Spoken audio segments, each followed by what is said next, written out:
Dito nga pala mga katropa, sa Mindoro, ito ang aming snacks, saging na saba.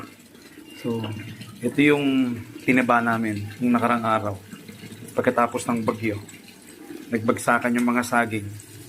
Kaya ito, hilaw pa yan nung nakaraan.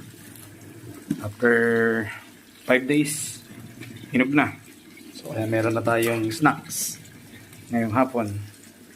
So, kain tayo mga katropa ng fresh, healthy na snacks.